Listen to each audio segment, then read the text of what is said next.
La costa noreste de Japón, conocida como la región de Tohoku, es un paisaje que durante milenios ha sido esculpido por la dualidad de la naturaleza. Una belleza serena que esconde una de las zonas de subducción más peligrosas y activas del planeta. En este rincón del mundo, donde la placa del Pacífico se desliza implacablemente bajo la placa de Okhotsk, la Tierra no solo se mueve, respira con una violencia que ha definido la historia, la arquitectura y el carácter de su pueblo.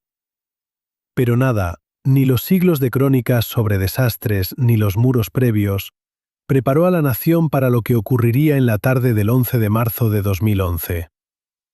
Este es el punto de partida de nuestra historia.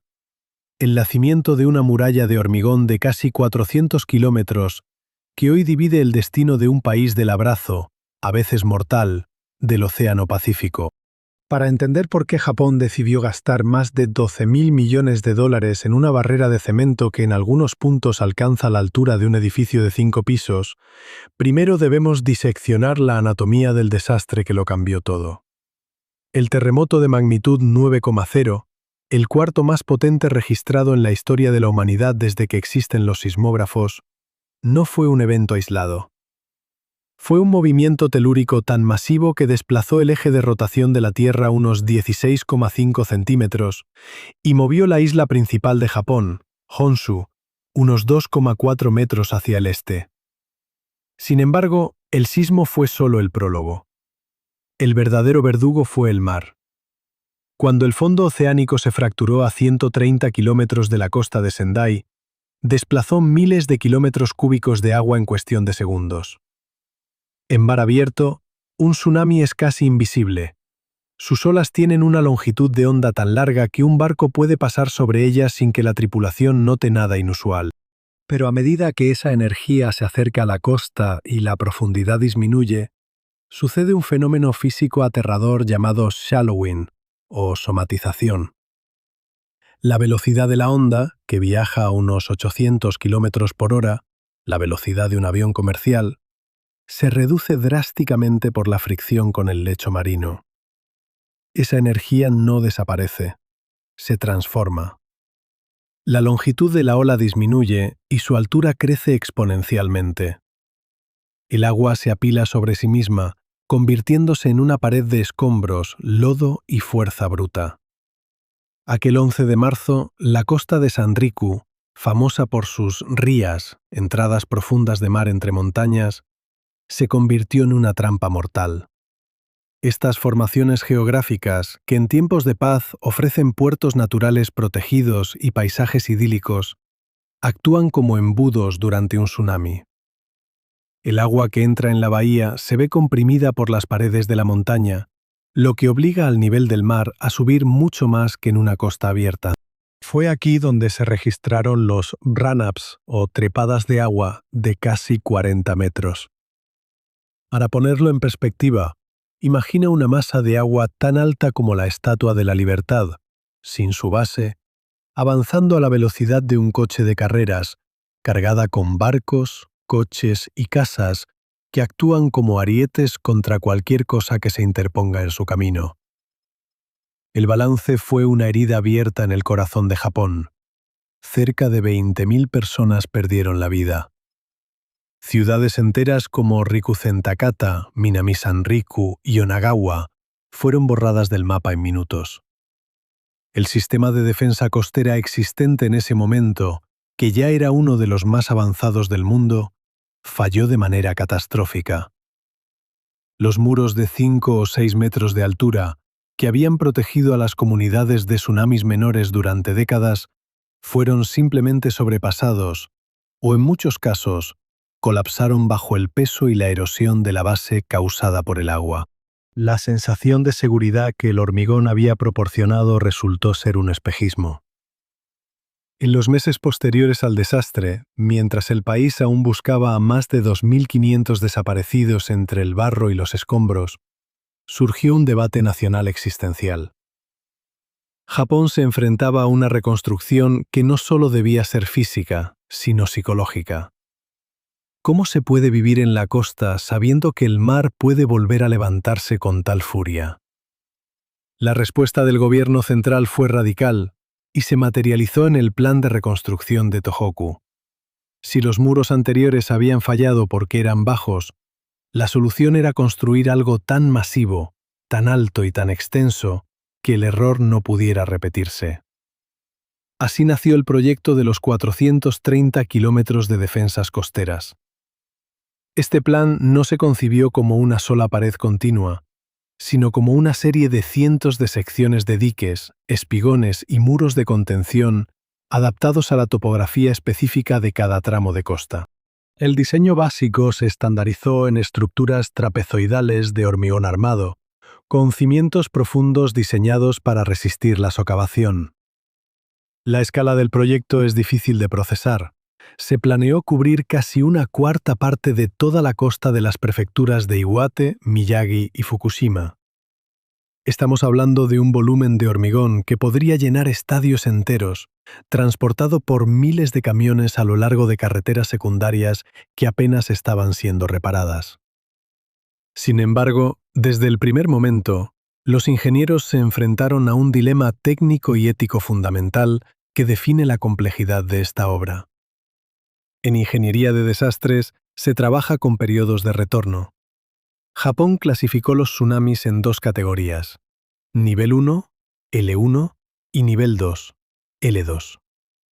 Los tsunamis de nivel 1 son aquellos que ocurren con una frecuencia de una vez cada 50 a 150 años. Son olas peligrosas, de hasta 10 o 12 metros, pero estadísticamente previsibles. El nuevo muro fue diseñado específicamente para detener el nivel 1. El objetivo era claro: protección total de la propiedad y la vida contra lo frecuente. Pero el tsunami de 2011 fue un nivel 2. Un evento cisne negro que ocurre una vez cada 500 o 1000 años. Y aquí reside la confesión más amarga de los diseñadores de la Gran Muralla. Admitieron que no es físicamente posible, ni económicamente viable, construir una barrera que garantice detener un tsunami de nivel 2 en toda la costa. Si una ola de 40 metros volviera a golpear mañana, el muro de 14,7 metros sería, una vez más, sobrepasado. Entonces, ¿por qué gastar 12.000 millones de dólares en algo que tiene un límite de falla admitido? La filosofía detrás de la muralla de 400 kilómetros es la mitigación en lugar de la prevención total. Los ingenieros argumentan que, incluso si el muro es sobrepasado por un tsunami de nivel 2, su presencia cumple funciones vitales. Primero, disipa la energía inicial de la ola. Esos primeros segundos de impacto contra la masa de hormigón reducen la velocidad del agua que finalmente entra en el pueblo, disminuyendo su poder destructivo. Segundo, y quizás lo más importante, el muro compra tiempo. En un desastre donde cada segundo cuenta, la resistencia ofrecida por la muralla puede dar a los residentes los 5 o 10 minutos adicionales necesarios para llegar a las zonas de evacuación en las colinas. El muro no es un escudo invencible, es un retardador de tiempo, una póliza de seguro de hormigón que busca salvar vidas, aunque no pueda salvar todas las casas. Esta lógica técnica, sin embargo, chocó frontalmente con la realidad social de las comunidades costeras. Para muchos habitantes, el muro representaba una cicatriz gris que separaba sus vidas del mar que los definía. En lugares como Taro, en la prefectura de Iwate, la relación con los muros es profunda y traumática. Taro ya era famoso antes de 2011 por su Gran Muralla, una estructura de 10 metros de altura que se terminó en 1958 y que era el orgullo de la ingeniería civil japonesa. Los residentes de Taro se sentían tan seguros detrás de sus 2,4 kilómetros de hormigón que cuando sonaron las sirenas en 2011, algunos no evacuaron de inmediato, confiando en que el muro aguantaría. No fue así. El agua superó el muro por varios metros y la estructura misma fue destrozada en varios puntos, convirtiendo el hormigón en parte de los escombros asesinos. La reconstrucción de Taro es el ejemplo perfecto de la escala colosal de este proyecto. Donde antes había un muro de 10 metros que falló, ahora se alza uno de 14,7 metros. Es una estructura imponente que ha cambiado por completo la fisonomía del pueblo. Para los ingenieros es un triunfo de la resiliencia. Para los pescadores locales es una pared de prisión que les impide ver el estado del mar antes de salir a trabajar. Esta tensión entre seguridad y calidad de vida, entre la frialdad del cálculo estructural y la calidez de la identidad cultural, es lo que vamos a desgranar en los siguientes bloques. Porque la muralla de Japón no es solo un hito de la ingeniería, es un monumento al miedo, a la esperanza y a la terca determinación de una nación de no dejarse borrar por el océano, a pesar de saber que, tarde o temprano, el mar volverá a reclamar lo que es suyo. En este primer bloque hemos establecido los cimientos, la magnitud del trauma de 2011, la física de un tsunami que desafía la imaginación y la decisión gubernamental de blindar la costa con 400 kilómetros de cemento bajo una doctrina de ganar tiempo. Pero el muro es mucho más que sus dimensiones. Es una obra que ha generado divisiones profundas en la sociedad japonesa, que ha desafiado presupuestos y que ha obligado a los arquitectos a repensar cómo interactuamos con los límites de la naturaleza. En el próximo bloque nos adentraremos en las entrañas de la construcción, los desafíos técnicos de levantar estas moles en terrenos inestables y el costo astronómico que casi hace colapsar la economía de la reconstrucción. Si el primer bloque nos permitió entender el porqué de esta muralla, este segundo bloque se adentra en el cómo. Construir 400 kilómetros de barreras costeras no es simplemente verter cemento sobre la arena. Es una batalla contra la geología, la hidrodinámica y el tiempo. Tras el desastre de 2011, los ingenieros japoneses se enfrentaron a un escenario de pesadilla. El propio suelo sobre el que debían construir había cambiado. El terremoto fue tan masivo que provocó un fenómeno de subsidencia. En algunas zonas de la costa de Sanriku, la tierra se hundió casi 1 metro por debajo de su nivel original. Construir un muro pesado sobre un terreno que se ha hundido y que es propenso a la licuefacción es uno de los mayores desafíos que la ingeniería civil ha enfrentado en el siglo XXI. El presupuesto de $12.000 millones, más de 1 billón de yenes, no se destinó únicamente a la altura de los muros, sino a su cimentación. Para que una muralla de 14,7 metros de altura no se vuelque cuando una masa de agua de miles de toneladas golpee su cara exterior, la estructura debe estar anclada profundamente en el lecho rocoso. En muchas secciones, la parte del muro que no se ve, la que está bajo tierra, es casi tan grande como la que es visible. Se utilizaron técnicas de cimentación por pilotes de acero y hormigón que penetran decenas de metros en el suelo para evitar que la fuerza del tsunami empuje el muro o que el agua, al retirarse, erosione la base y lo haga colapsar, que fue precisamente lo que destruyó las defensas antiguas en 2011. Uno de los puntos más críticos de toda la obra se encuentra en la ciudad de Rikusen-Takata. Antes del tsunami, esta ciudad era famosa por su bosque de 70.000 pinos que bordeaba la playa, un tesoro nacional. Tras la ola, solo quedó un árbol en pie, el pino milagroso. Aquí, la reconstrucción tomó una forma faraónica que va más allá de la muralla. Para proteger a la población, el gobierno decidió que no bastaba con un muro. Debían elevar toda la ciudad. Para ello, se instaló un sistema de cintas transportadoras gigantes, apodado el Puente de los Sueños, que cruzaba el valle para transportar tierra desde las montañas cercanas.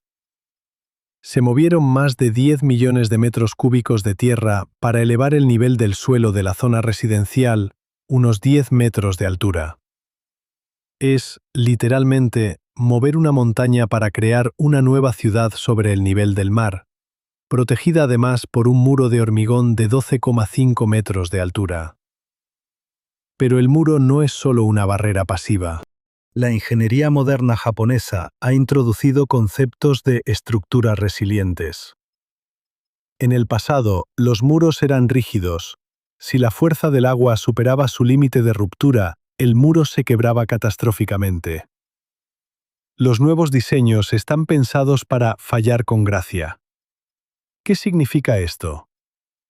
Las secciones de los diques están diseñadas con una base más ancha y un recubrimiento en la cara interna, la que da al pueblo, reforzado con bloques de hormigón entrelazados. Si el agua sobrepasa la parte superior del muro, este recubrimiento evita que la cascada de agua erosione el pie del muro por dentro, permitiendo que la estructura se mantenga en pie incluso si está siendo desbordada. Esta es la diferencia fundamental entre intentar detener el mar y tratar de sobrevivir a su paso. Además de los muros verticales, el plan incluyó la reconstrucción y mejora de los rompeolas de aguas profundas. El caso de Kamaishi es emblemático. Allí se encontraba el rompeolas más profundo del mundo, una proeza de la ingeniería que descendía hasta los 63 metros bajo el nivel del mar. En 2011, incluso este gigante fue derrotado. La fuerza del tsunami fue tal que los bloques de hormigón de cientos de toneladas fueron desplazados como si fueran juguetes de plástico. En la nueva fase de construcción, los ingenieros han rediseñado estos rompeolas utilizando una combinación de cajones de hormigón rellenos de arena y rocas, con aberturas calculadas para disipar la presión hidrostática. No se trata solo de bloquear el agua, sino de romper la onda antes de que llegue a la muralla costera. Otro desafío técnico monumental es el manejo de las desembocaduras de los ríos. Un muro costero continuo es imposible, porque los ríos deben fluir hacia el mar. Sin embargo, en 2011, los tsunamis utilizaron los cauces de los ríos como autopistas para penetrar kilómetros tierra adentro, destruyendo pueblos que se creían seguros por estar lejos de la playa. La solución han sido las compuertas de marea gigantes. Estas estructuras son auténticos edificios de hormigón y acero que permanecen abiertos para el flujo normal del río y el paso de barcos, pero que se cierran herméticamente en caso de alerta. La precisión necesaria para que estas compuertas, que pesan miles de toneladas, se sellen en cuestión de segundos de forma automática y resistan la presión de un tsunami, es una de las cimas de la ingeniería mecánica actual. Un ejemplo innovador de esto se encuentra en el puerto de Kesennuma. Como veremos en el bloque siguiente, la población se oponía a un muro alto que bloqueara la vista, por lo que los ingenieros diseñaron muros abatibles o con puertas de solapa, flap gates. Estas barreras permanecen ocultas bajo el nivel del suelo o del muelle en condiciones normales. Cuando un tsunami se acerca, la propia presión del agua entrante activa un mecanismo de flotabilidad y presión que levanta la barrera automáticamente, sin necesidad de motores eléctricos o intervención humana, que podrían fallar durante un apagón tras un terremoto. Es una solución elegante. El mar, al intentar entrar, levanta su propia barrera. La logística detrás de esta obra es casi tan impresionante como la ingeniería. Japón ha tenido que movilizar una flota constante de barcos de suministro y camiones, agotando en varios momentos las reservas nacionales de grava y cemento. La mano de obra también ha sido un problema. Con una población envejecida, el país tuvo que recurrir a la automatización extrema. Muchas de las secciones de los muros se construyeron utilizando encofrados deslizantes y maquinaria guiada por GPS, para asegurar que la curvatura y la inclinación de la cara del muro fueran perfectas para desviar la energía del agua hacia arriba y hacia atrás, reduciendo el impacto directo. El costo ambiental también ha sido objeto de estudio técnico. Un muro de 400 kilómetros interrumpe el intercambio natural de sedimentos entre la tierra y el mar. Los ingenieros han tenido que diseñar sistemas de drenaje sofisticados para permitir que el agua de lluvia y los nutrientes de las montañas lleguen al océano, evitando que la costa se convierta en un desierto biológico tras una barrera estéril de cemento. Se han insertado tuberías de gran diámetro con válvulas de retención que permiten la salida de agua dulce, pero bloquean la entrada de agua salada a alta presión. Sin embargo, a pesar de toda esta tecnología de vanguardia, persiste la duda técnica que mencionamos en el primer bloque: la paradoja de la altura. Si el tsunami de 2011 alcanzó los 40 metros en algunas zonas y los 16 metros en promedio, y el muro promedio actual es de 12 a 14 metros, ¿es suficiente? Los ingenieros defienden que el objetivo no es solo la altura, sino la integridad estructural. Un muro de 12 metros que no se rompe es infinitamente mejor que uno de 15 metros que colapsa por la base. El enfoque ha pasado de la resistencia absoluta a la resistencia prolongada. Se asume que el muro será sobrepasado por un evento de nivel 2, pero se diseña para que no se convierta en proyectiles de hormigón que aumenten el daño. Para financiar este coloso, el Estado japonés ha tenido que realizar juegos de malabarismo financiero. Los 12.000 millones de dólares son solo una fracción del presupuesto total de reconstrucción, que supera los 300.000 millones. Cada metro lineal de muro puede costar entre 100.000 y 300.000 dólares, dependiendo de la complejidad del suelo. Es una inversión que muchos economistas cuestionan, especialmente en zonas donde la población está disminuyendo rápidamente debido al envejecimiento. ¿Tiene sentido construir un muro de 1.000 millones de dólares para proteger un pueblo donde solo viven 200 ancianos? Esta es la pregunta que nos lleva directamente al conflicto social y humano.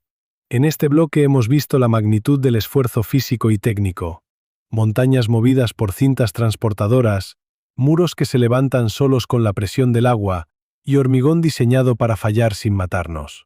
Pero una obra de esta magnitud no solo se construye con planos, se construye sobre las vidas de las personas.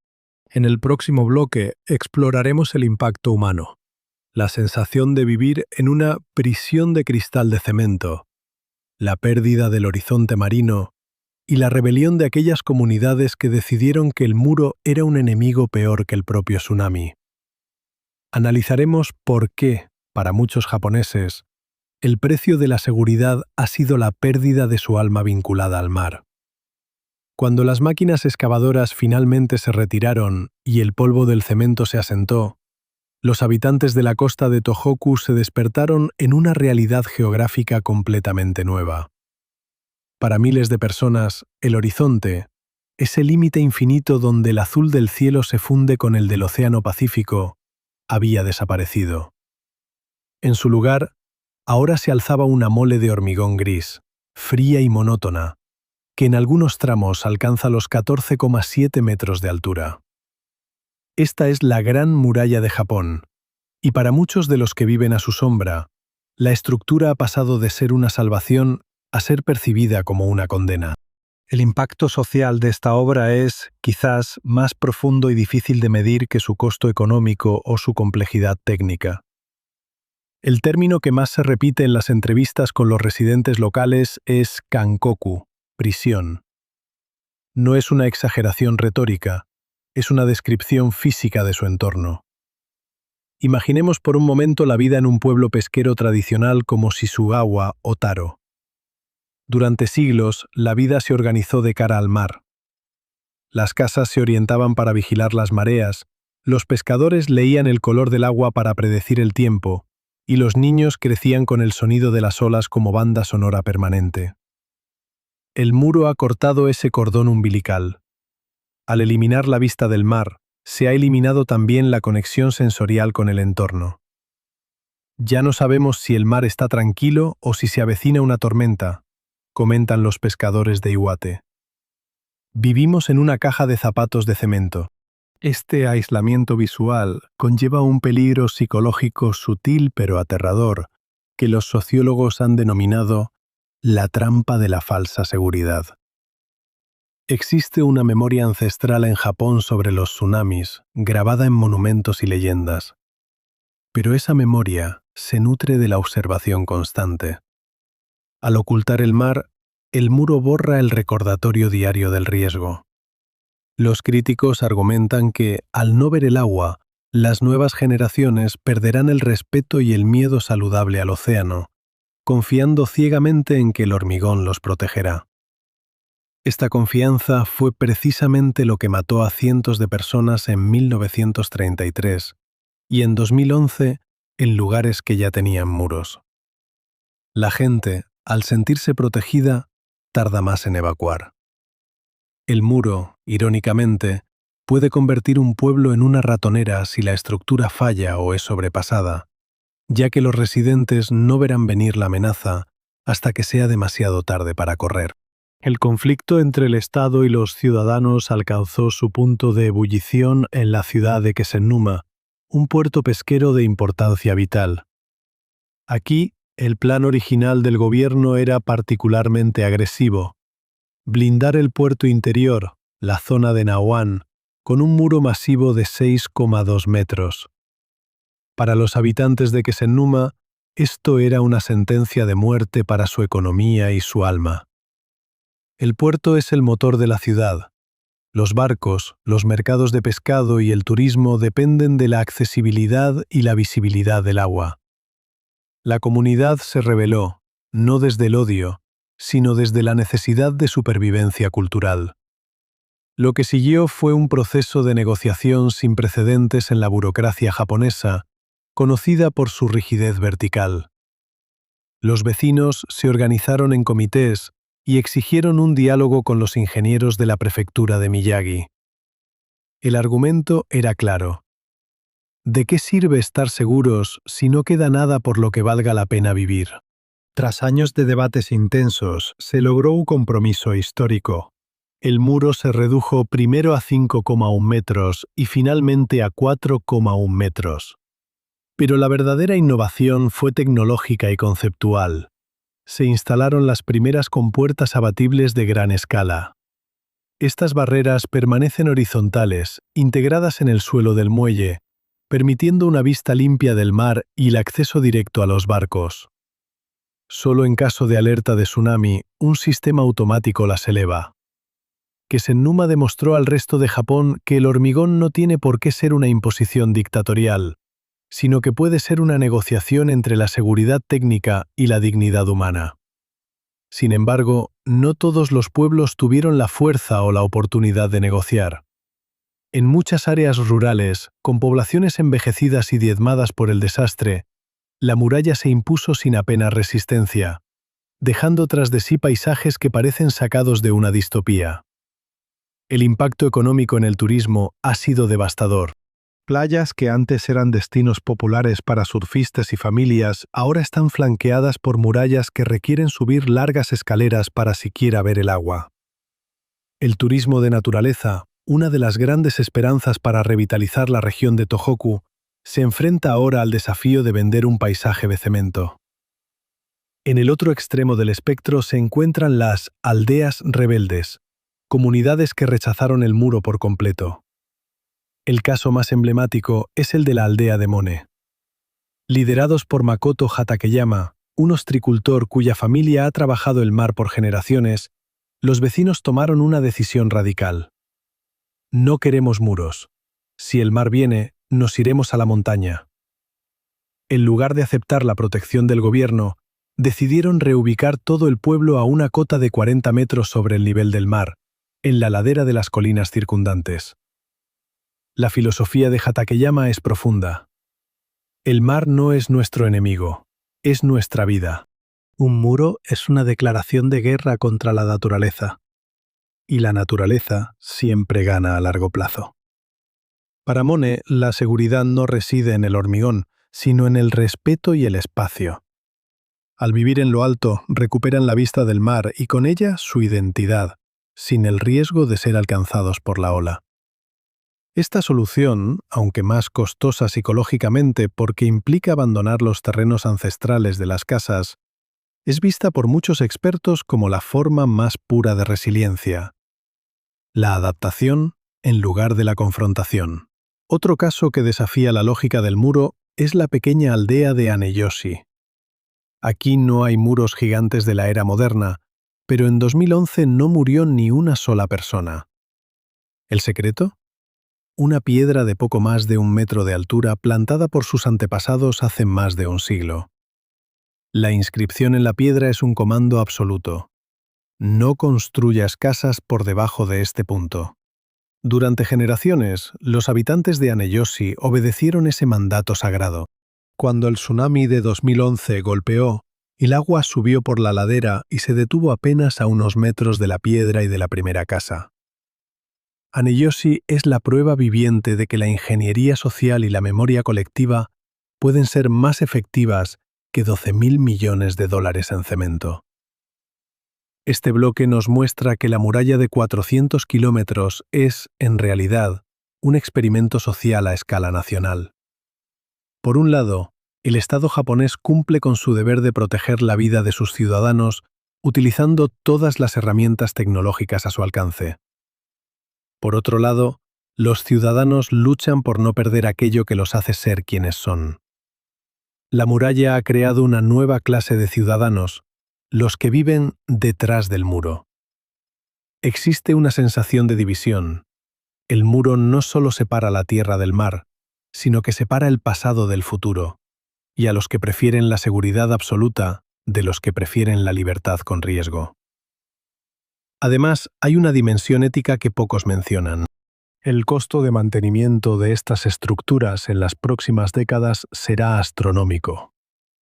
Con una población que disminuye y envejece, ¿quién pagará las reparaciones del muro cuando el hormigón empiece a agrietarse por la salinidad y el paso del tiempo? Muchos jóvenes de Tohoku ven el muro como una deuda heredada, una estructura masiva que protege un estilo de vida que quizás ya no exista para cuando ellos lleguen a la vejez.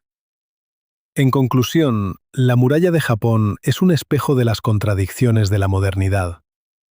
Representa el deseo humano de control sobre lo incontrolable, pero también revela nuestra vulnerabilidad.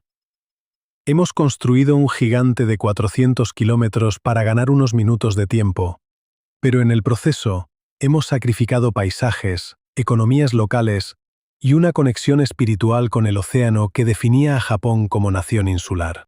En el último bloque analizaremos el éxito milagroso del alcalde que fue llamado loco, la alternativa de los muros verdes y la lección final que esta megaestructura deja para el resto de un mundo que, debido al cambio climático, pronto tendrá que decidir si también quiere vivir tras muros de hormigón.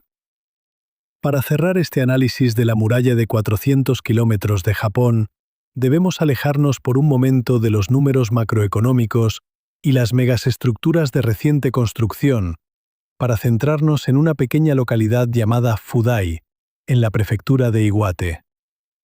Es aquí donde encontramos la respuesta a la pregunta más inquietante de todas. ¿Cuánto es demasiado cuando se trata de proteger vidas humanas? Esta es la historia de Kotoku Uemura, el alcalde que fue llamado loco por construir demasiado alto y que, irónicamente, se convirtió en el profeta que salvó a su pueblo desde la tumba. Kotoku Uemura fue alcalde de Fudai durante 10 mandatos consecutivos, desde 1947 hasta 1987. No era un ingeniero, pero era un hombre con memoria. De niño, Uemura había presenciado las secuelas del tsunami de Sanriku de 1933, viendo cómo los cuerpos eran apilados y pueblos enteros eran borrados por el agua. Esa imagen lo persiguió toda su vida y definió su carrera política. En la década de 1970, cuando el gobierno nacional empezó a financiar infraestructuras costeras, Uemura insistió en que Fudai necesitaba un dique y una compuerta de marea de 15,5 metros de altura.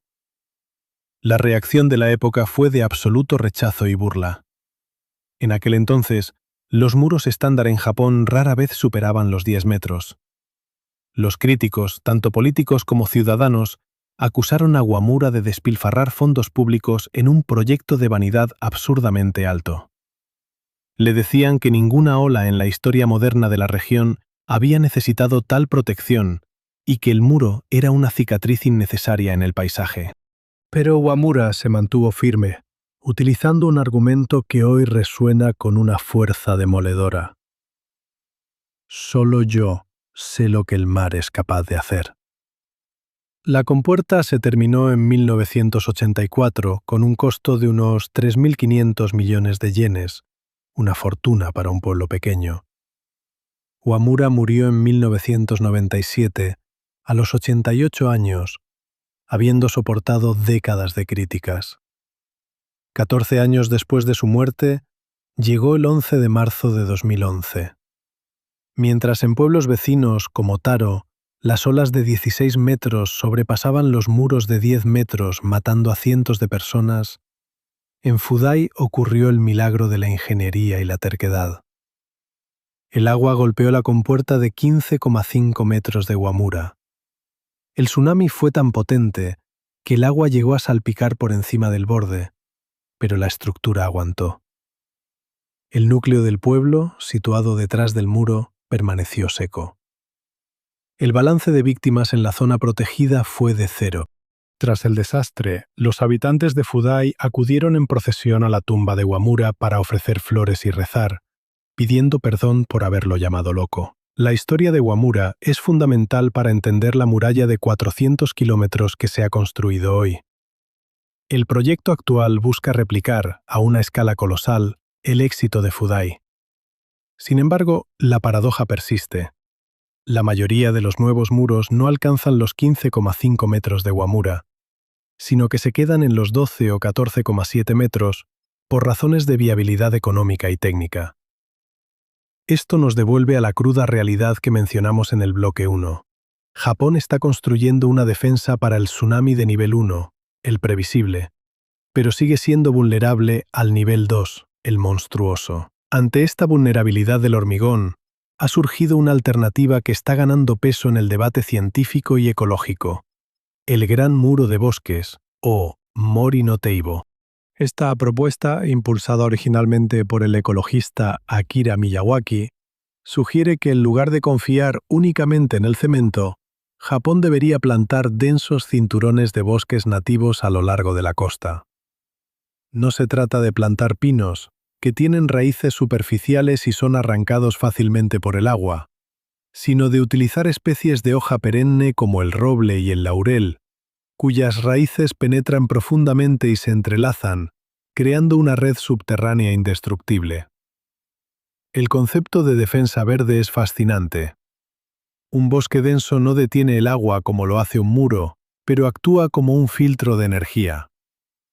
Cuando el tsunami entra en el bosque, los troncos y el follaje rompen la velocidad de la onda, y lo más importante, actúan como una trampa para los escombros.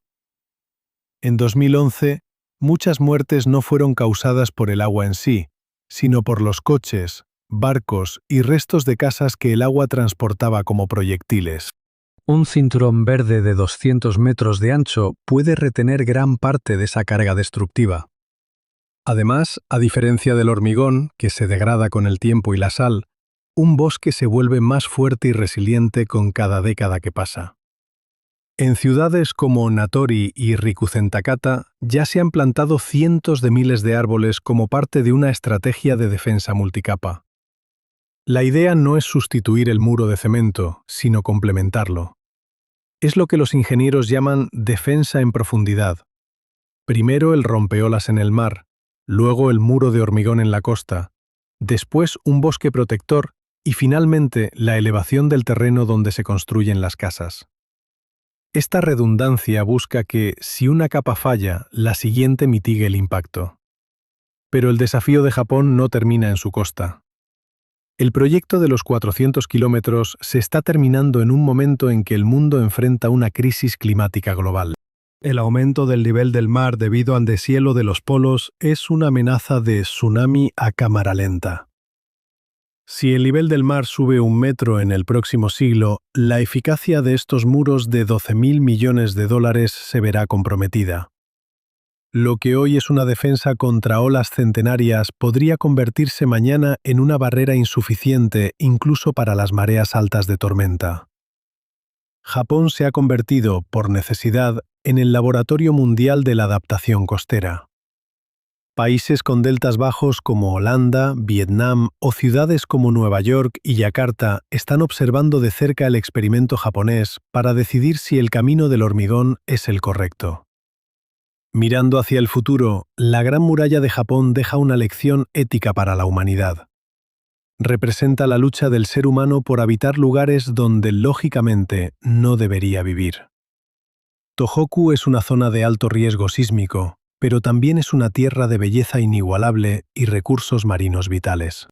Al construir estos muros, Japón está diciendo: no abandonaremos nuestra tierra. Es un acto de resistencia nacional, pero también es un recordatorio de nuestra pequeñez. El muro es un monumento a la memoria de los que murieron en 2011, un intento físico de decir nunca más. Sin embargo, al caminar hoy por la cima de estos muros en Miyagi o Iwate, uno no puede evitar sentir una profunda melancolía. El horizonte ha sido secuestrado por una barrera gris. Los niños de estos pueblos crecerán sin ver el mar desde sus ventanas, conociendo el océano solo a través de las brechas de las compuertas o desde las plataformas de observación. Se ha ganado tiempo, se han ganado segundos vitales para correr a las colinas, pero se ha perdido el umimi, la vista del mar, un concepto casi sagrado en la cultura japonesa. Para concluir, la muralla de 400 kilómetros de Japón es una obra imposible por muchas razones. Es imposible por su escala física, por su costo astronómico y por la ambición técnica de detener al Océano Pacífico.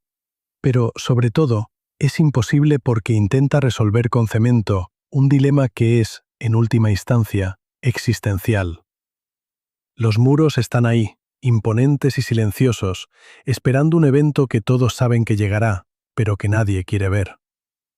Son el recordatorio de que en la batalla entre el hombre y el mar, el hombre puede construir la defensa más grande de la historia, pero el mar siempre tiene la última palabra y la paciencia de la eternidad. Japón ha elegido el hormigón, el tiempo y la memoria. Si esta apuesta de 12.000 millones de dólares salvará a la próxima generación, o si se convertirá en una ruina sumergida más en los libros de historia, es algo que solo el tiempo y la próxima gran ola podrá decir. Por ahora, los 400 kilómetros de muro permanecen allí, separando dos mundos, protegiendo vidas al costo de ocultar el horizonte, en el experimento de defensa costera más audaz y controvertido que nuestra especie ha intentado jamás.